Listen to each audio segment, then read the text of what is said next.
Hi, how's it going? I'm Marlena. Thanks for wandering by. Welcome back to Decan Walk 2023.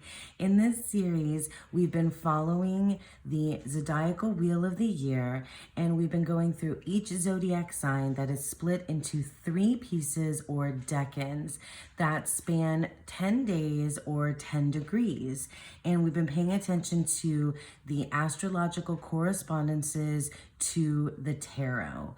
If you're interested in learning more about decans, please visit my description box below where I have a playlist of all the decan videos that I've created so far. And if you'd like for more engagement and discussion about the Decan Walk, you can join us at Boho Tarot Facebook group, where we've been posting our spreads and having a little bit more discussion about the decans.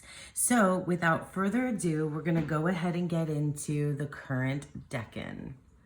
So welcome to Scorpio 3. The last decan of the sign of Scorpio is Venus in Scorpio, the 7 of Cups.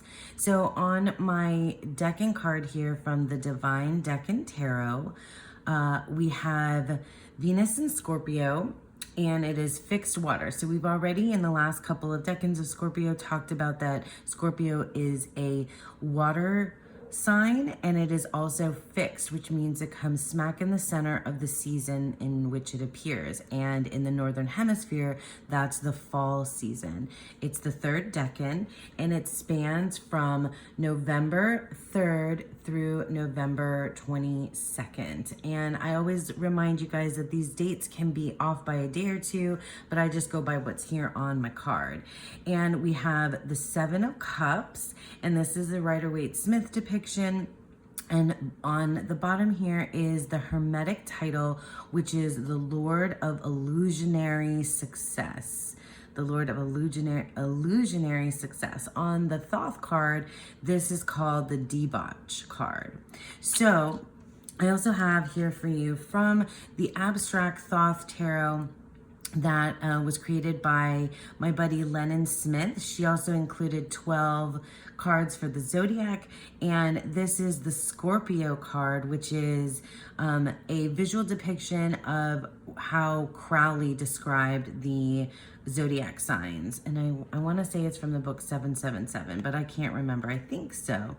In any case, we have that, and then we also have the from the Picatrix Decan deck. I think it's Picatrix Decans. I haven't brought this out in a little while, but this is a deck of 36 cards that has a visual kind of collage style representation of what the Picatrix text says of the 3rd face of Scorpio, Venus and Scorpio.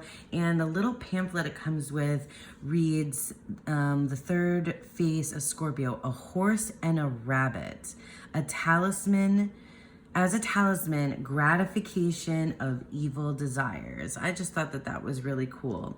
So this time around, you guys, we're going off book, mostly off book this time.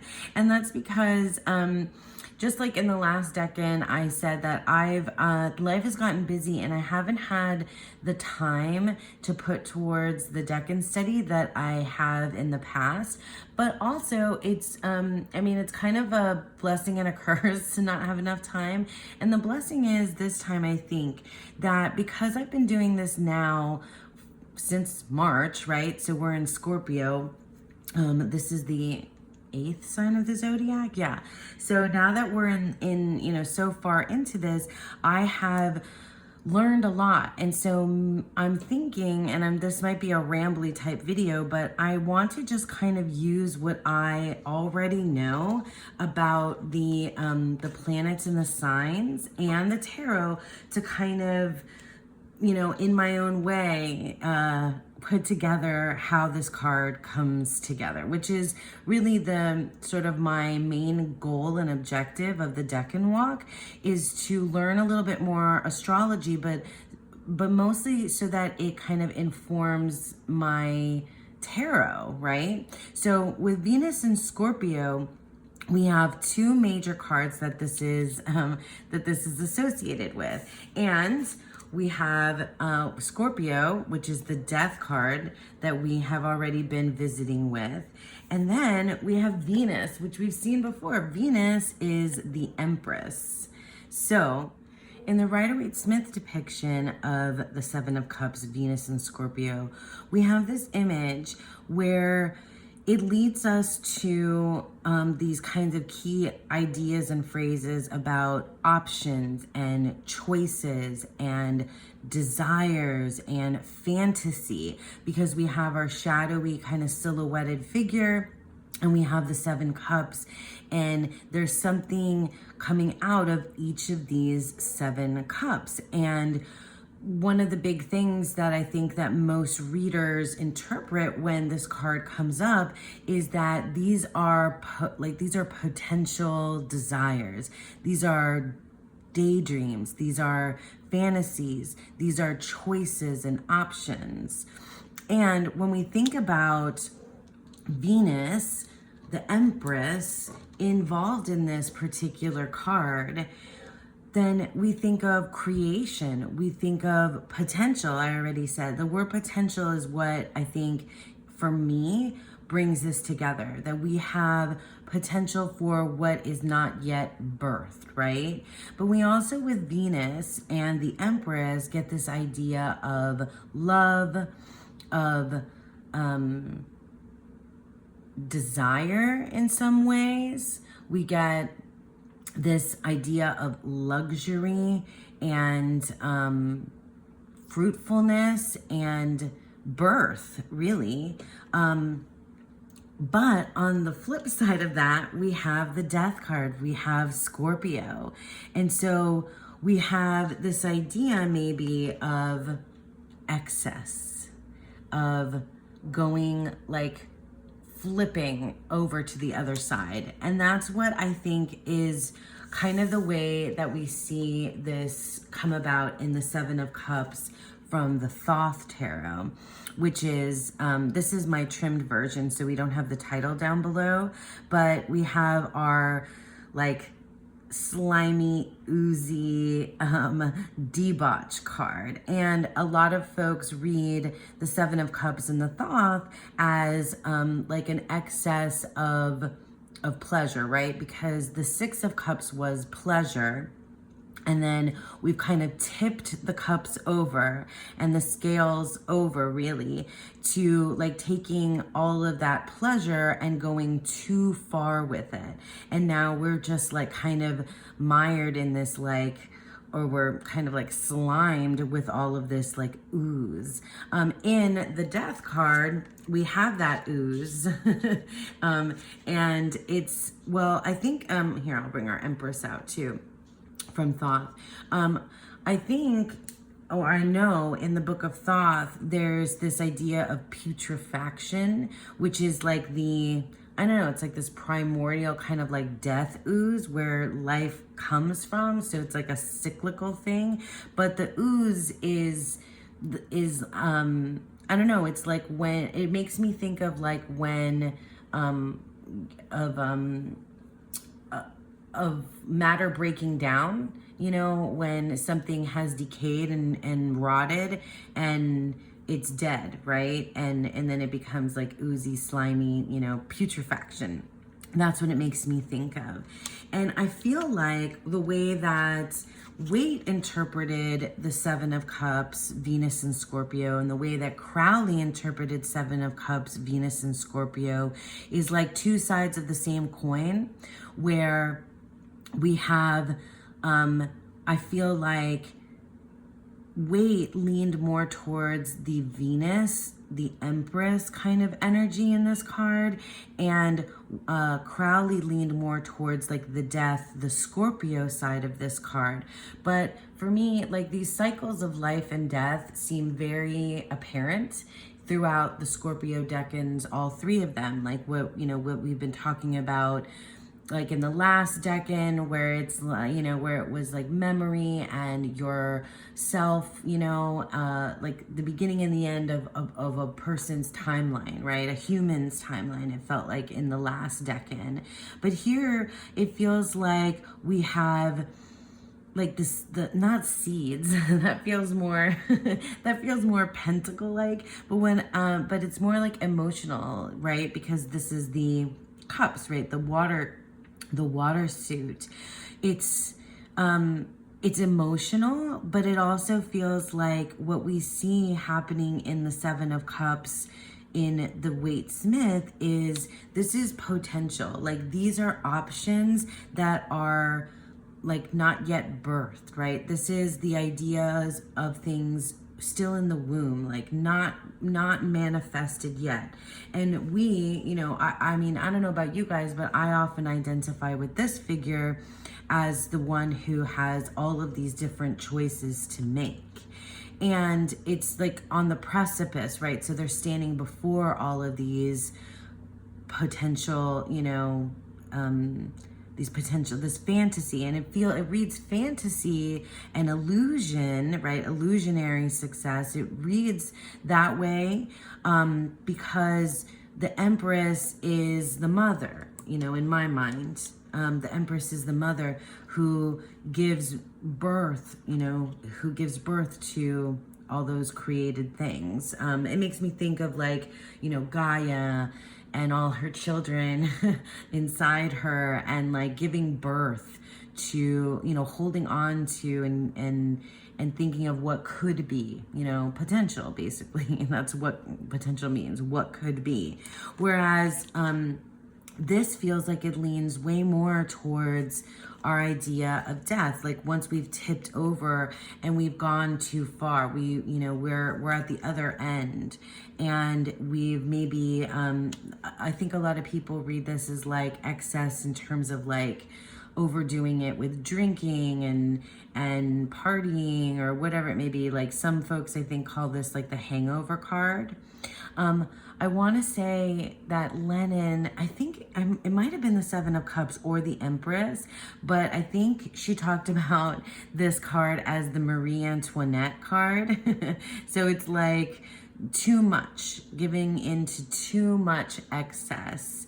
And that might be a feeling that one can have when you allow your fantasies to kind of take over. So it can be like in a literal way where you overdo it, you know, with something, or in a kind of like thinking way, or in your mind way, where you're just lost in a daydream of illusion, right? Where these things are potential and they just remain potential. They have not yet, they're not manifested. So it's, you know, it's this, for me, often I see things very dualistically, but for me, these are two sides of the same coin, where we have illusionary success or we have debauch, where we've gone too far. And I feel like the Venus energy comes through here, and the Scorpio energy comes through more in the Seven of Cups, the Thoth version. So it makes me think too of that bit by Eddie Izzard. He's a stand-up comic. Dressed to Kill is the name of that particular show that Eddie Izzard did. And he had this whole bit about cake or death, the cake or death. Because I was just thinking of Marie Antoinette, you know, her famous line is "let them eat cake," and then the death card. And then it just made me think of Eddie Izzard. It's like the choice, like cake or death, cake or death. But that was a whole bit about like I think it was about like imperialism and conquering lands. And anyway, but the idea is that the choices here, or the like what's on the, you know, the different sides here, is like this like life of luxury maybe, and or death, right? So going too far, crossing over that like point of no return, and you know, death, right? Cake or death. I don't know if you guys get it, but for me, that kind of just makes sense, with the whole Marie Antoinette idea going in there as well.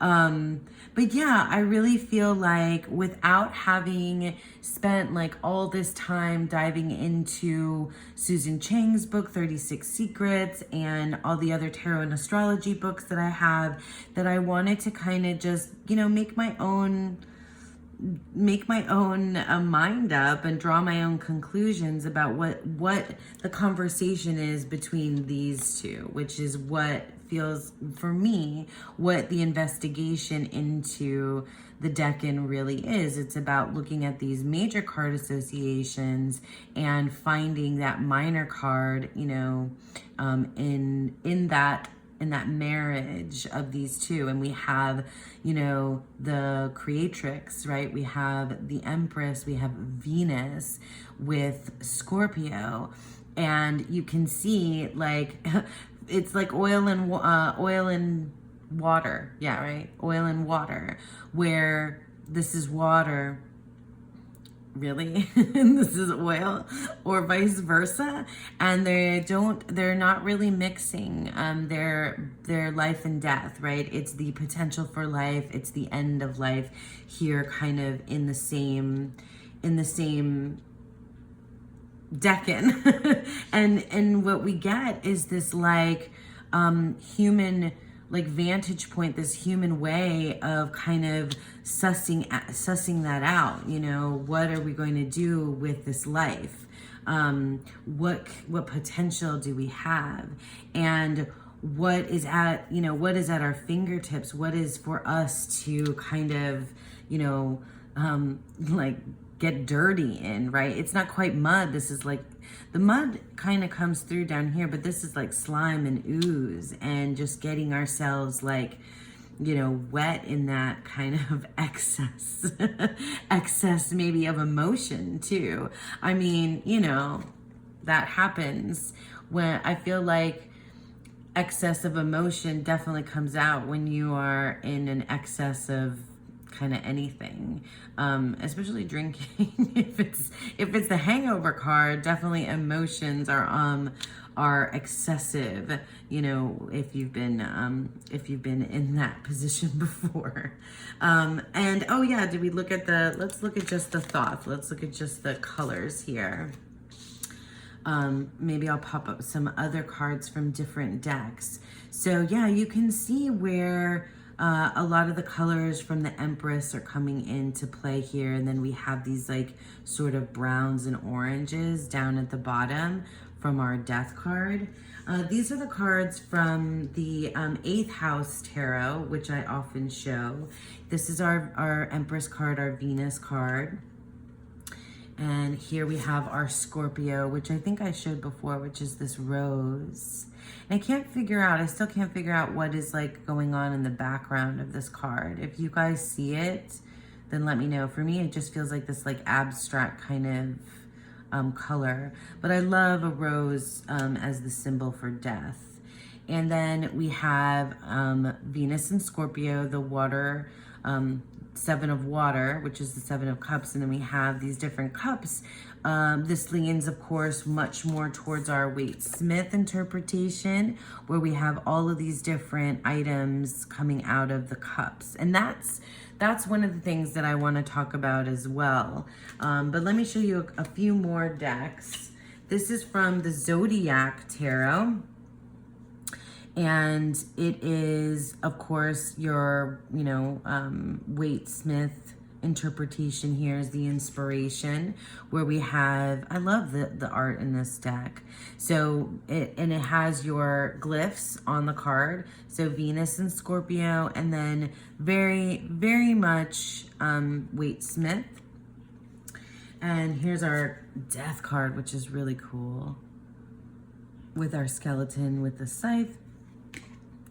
And a sun setting there. And our Empress, she's beautiful. She's got these fruits behind her. Not sure if they are pomegranates or not. And then we have from more Thoth-leaning cards from the Tabula Mundi, we have our Seven of Cups debauch.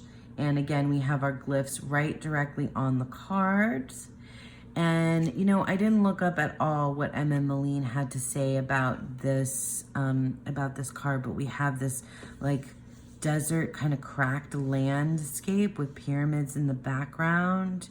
And the cups have, is that like a caduceus?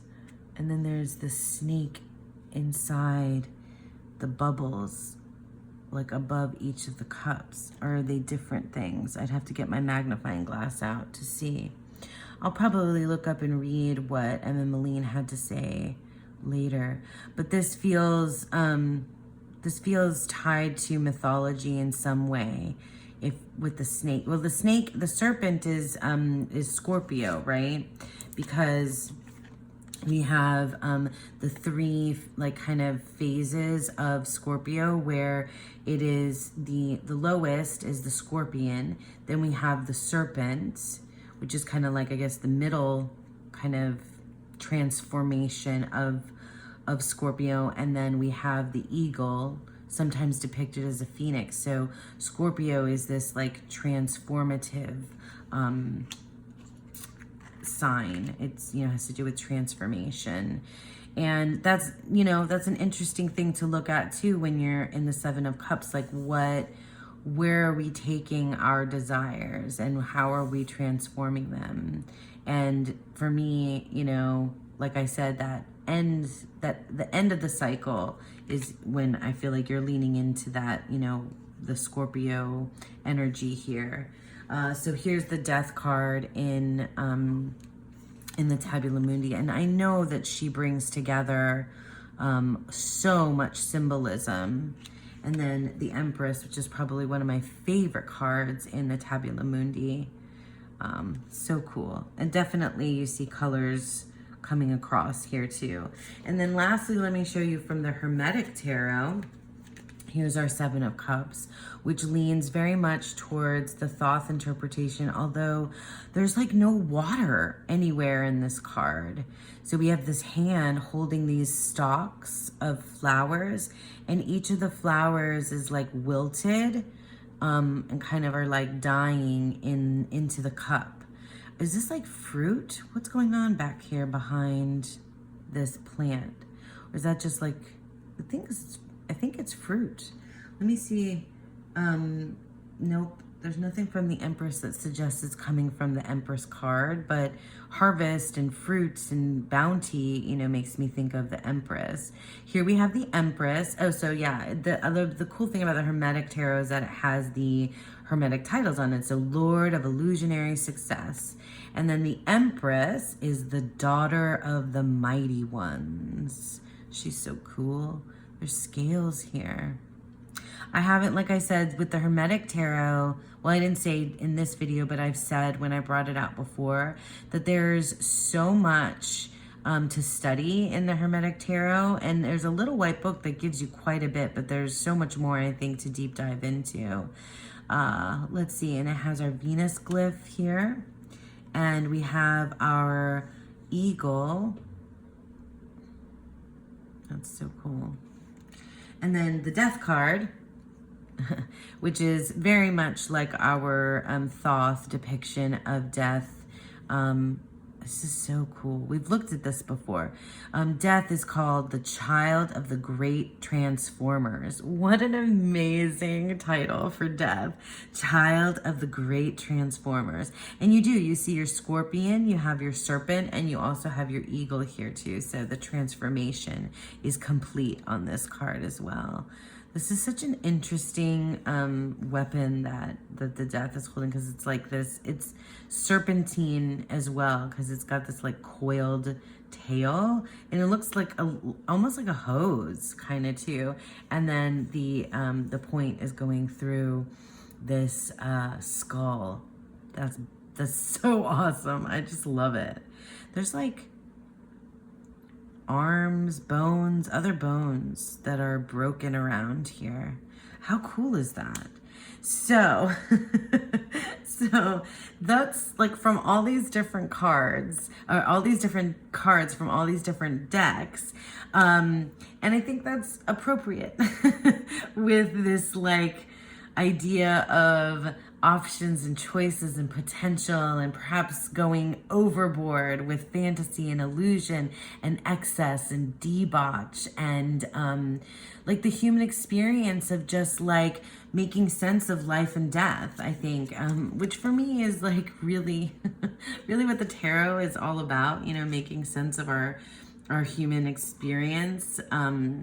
So let me go back to the original and show you where I did you know, investigate in one of the books, and that is the Tarot and Astrology by Corinne Kenner. And so this time, what I did for us with the spread is I kind of zeroed in on the 7 cups, which I think I knew before that the symbols inside these 7 cups represent our 7 classical planets. And I knew that before, but then it kind of resonated more deeply when I just read quickly through this chapter for Scorpio 3. But Cosmic Connection, 7th Heaven. So this is what Corinne Kenner says in Tarot and Astrology. Several intriguing layers of meaning are woven into the 7 of Cups. The 7 vessels in the card correspond to the 7 ancient planets, as well as their corresponding major arcana cards. So we've learned which major arcana cards correspond to our 7 classical planets as we've been doing this Decan Walk. So if we look closely, we'll recognize the symbols from those cards. So let's look closely. All right, so we have Mercury. So the Magician's lemniscate. In other decks, the lemniscate may be portrayed as a snake. So, oh yeah, because in Tarot and Astrology, she's not using the Pamela Coleman Smith, the Waite Smith. She's using a different deck. I'm not sure which deck that is. But if you have this book, you can find out. Anyway, it's the snake. So the lemniscate is the snake in the Waite Smith, because the snake, the Ouroboros, you know, both are symbols of infinity. The Ouroboros is the serpent that bites its own tail. Okay, so Venus, we have the head of the Empress. Like, can you see that? Let me hold these together. So this is the head of the Empress. Is that not cool? Okay. And then we have Mars, so the Tower, right? We have the Tower here as well. Jupiter is the Wheel of Fortune, so it's the gleaming jewels and gems, jewels and gemstones here, and the treasure. That's, you know, Jupiter, good fortune. Saturn is the world's wreath-like crown, so that's Saturn. Then we have the Moon, which is the High Priestess, a veiled woman. A veiled woman. So that like ghosty figure that we see in here is the Moon. And then the Sun, we have the winged dragon, which is another symbol of solar movement and pattern. So the dragon is the sun here in the cup. So I'm sure many of you have read that, you know, particular interpretation before, and some of you that haven't will be just as excited as me to discover it. So what I did was, because I felt these energies of potential and illusion, or like the tipping point going over, that's what the spread is all about. The spread is going to take these ideas from the 7 classical planets and look at our cups as potential or daydream illusion. Like, is it something to manifest, or is it something that will slip? Here, let me get let me get those Thoth cards, that Thoth card out, because that's really where it's like slipping through our fingers and it's gone, right? That's the death. Slipping through our fingers and it's gone. Here's our death card from Thoth. And where is she? Our Empress. Come on, mama. All right. Yeah, there's our Empress. So, so yeah, so that is it. Maybe, you know, maybe going off book, mostly off book, you guys will find interesting, but it's really my opportunity, even though I didn't have a lot of time for study, it's my opportunity to kind of like, see what test myself. What do I already know about these energies in astrology, and how can I layer them into my tarot in a way that makes sense to me and hopefully makes sense to you guys as well. So the spread will be in a PDF link down below, and I'll also post it in the Boho Tarot Facebook group. Sometimes I've been posting things on my Instagram. You can follow me at Merlina Teresa Tarot on my Instagram. And I think that's it. We did it. We did Scorpio 3, the 7 of Cups. So thank you guys all for sticking with me. I hope that you all have a beautiful, wonderful third decan of Scorpio. Please feel free to share with me your interpretations, what you're learning. Would love to hear from you in the Boho Tarot Facebook group, as well as in the comments below this video. I hope that you all also have a beautiful, wonderful day. Bye.